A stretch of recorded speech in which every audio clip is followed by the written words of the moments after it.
Since my wife, who was always by my side wherever I went as my safe person, died last Thanksgiving. Nowadays, when I go into the world, I'm going alone without my safety net or my safety person, and it's a bit frightening. Hey, my fellow confident autistics. I am the confident autistic, but you can call me Chris. On this channel, I create videos and more that will help you better understand autism, connect you with resources that can help you through your autistic journey, and I share my life as a late diagnosed autistic adult.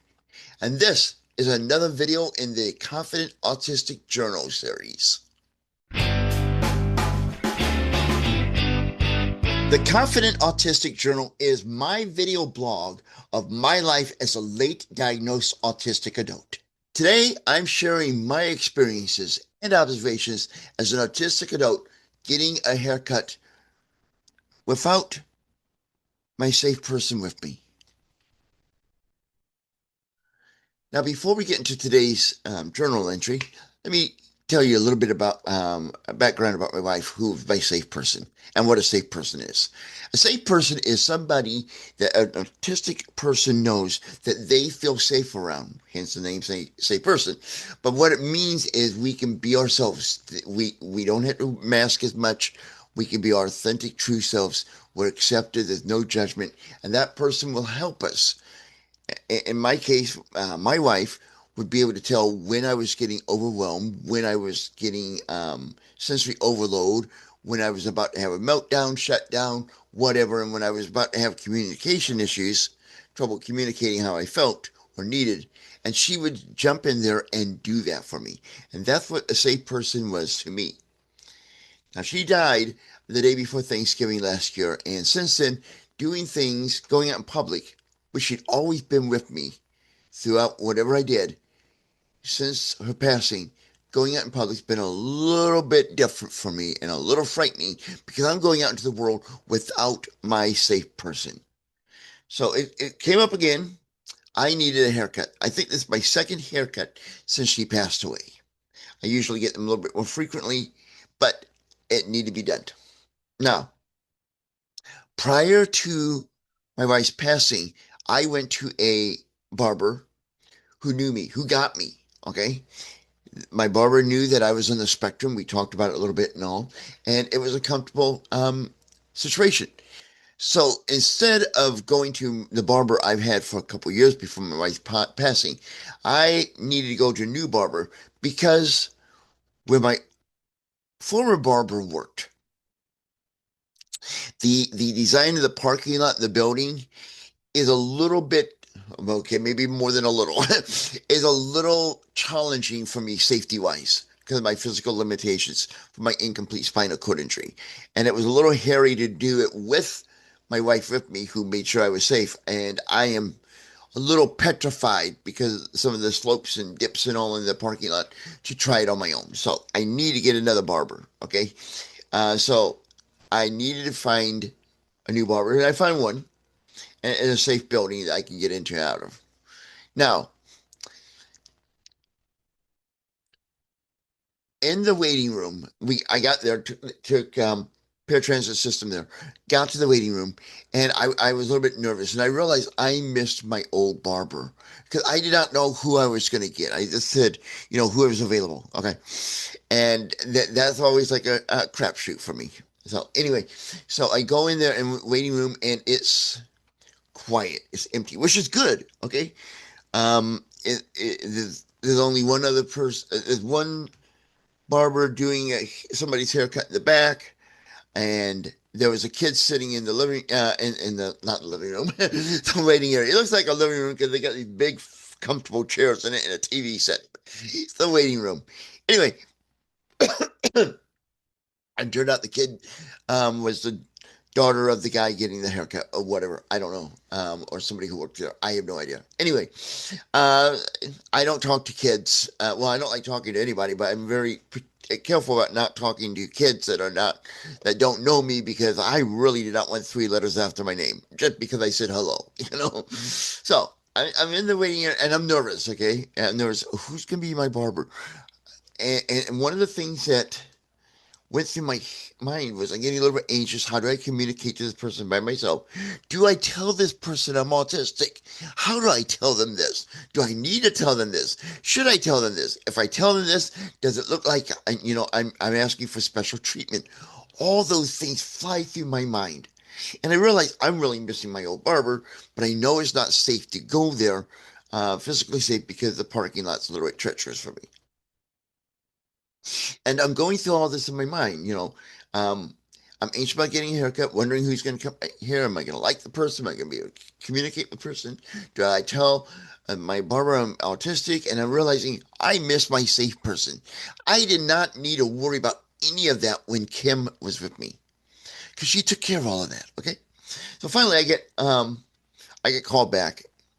My barber came up and called me back and all, and I went back there. I got into the chair and everything, and I briefly told her, how I don't hear over my ears. I want to trim down in the back. I'm left-handed. I part this way. Yada yada yada, and that's about all that I said to her. Okay, so during the entire haircut, there is no small talk during the haircut.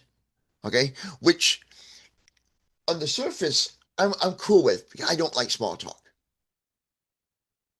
But then it gets to me.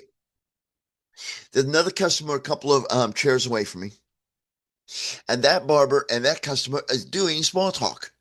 I'm thinking, why don't I do small talk? Well, I need to do small talk because other people are doing it. I want to blend in. I want to look. No, I don't want to stand out. I get. And if you relate to that, put it in the comments. Okay. And I realized in previous haircuts there was some small talk that was going on literally around me with my barber. That was because Kim came back there with me and she would small talk with the barber, which was fine with me because that means I did not have that pressure of doing the small talk. Kim took care of that for me. Now I'm in the chair and I'm not saying anything. My barber's not saying anything, but other people are small talking with their barber, and I feel pressured. And it's like, ugh, I hate small talk, but what do I say? And a question I have here, and maybe somebody who's watching this can answer this for me. When it comes to small talk, who's supposed to start it?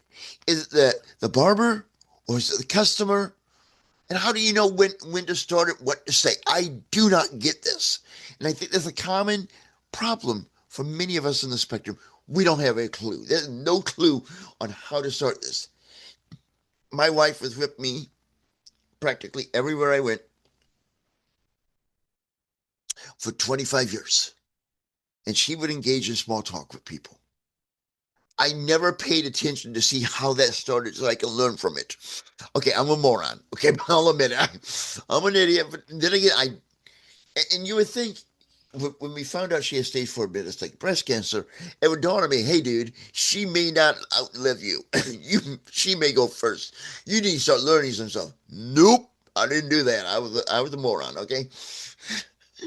So I'm sitting there getting my hair cut, and I'm thinking, I really miss my previous barber. I miss my wife, and I want to find a barber, and I have no idea how to do this. I want to find a barber who gets me, like my last barber did. My last barber knew I was on the spectrum and all, and I kind of don't remember how how she learned. I may have told her, but when Kim was with me, I felt safer talking to people. Do you have that same experience? If you have a safe person in your life and you're with that person and you go somewhere, do you feel more comfortable talking to people than when you go by yourself or without that safe person? Let me know in the comments because I would really love to know what's going on. If I'm the only one. So I got the haircut done, got out, paid, which this is a little rant. I'm going to warn you, rant alert, rant alert.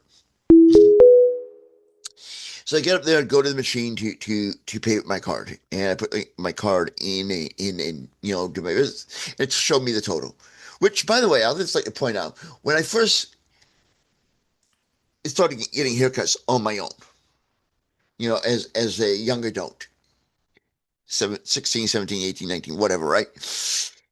They were like $5, $7.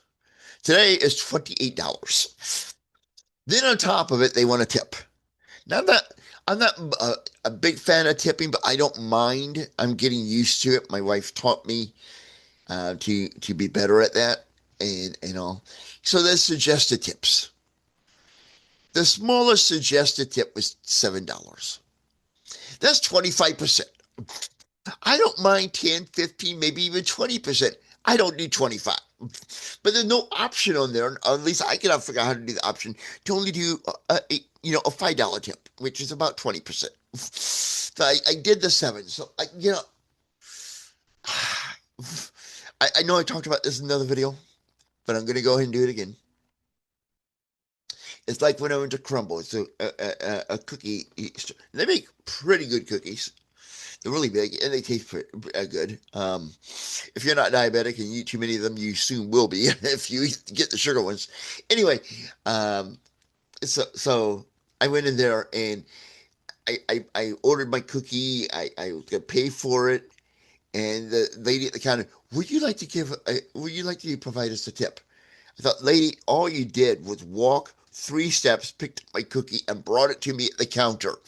I don't think a tip's involved for that. I think your paycheck covers that. But anyway, I'm done with my rant. So that was my experience. Then I left there and I went over to Papa Murphy's. And I don't get paid for saying that. And I got me I ordered it online because they weren't open, so I just ordered it online, and I found a special. So that's really cool. So I went in there. Now this I'm pretty cool with. I went in there, I give them my name, and I tell them I ordered a pizza online. I can do that. That's fine. Because that to me is a script, and I know what the person's going to say. Oh, your pizza's ready over here, or it'll be ready in a few minutes, and I'll bring it to you. Whatever. I can handle that. And so I can do that even without my safe person. That's cool. But when I have to have this conversation with somebody, like a barber I never had before, and figure out small talk and answer all these questions, I'm lost. And I really miss my wife. So that was my experience. Then I went home with the pizza and had the pizza and lived happily ever after. Sounds like a fairy tale, but it wasn't. So that was my experience going out without my safe person. I got to get used to doing that because my wife is gone, and I just got to learn coping and survival strategies. So that's one thing I'm going to be working on. Now it's your turn. How do you interact with the world when your safe person is not with you? Assuming you have a safe person, okay? Let's make that assumption.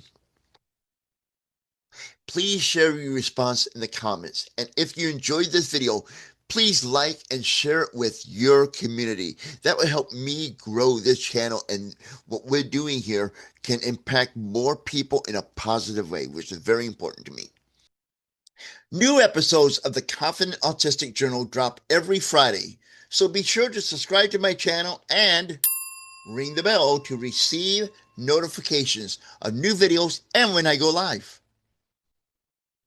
In the meantime, please check out this video that is coming up on your screen. And until next time, I am the Confident Autistic, reminding you to live confidently autistic.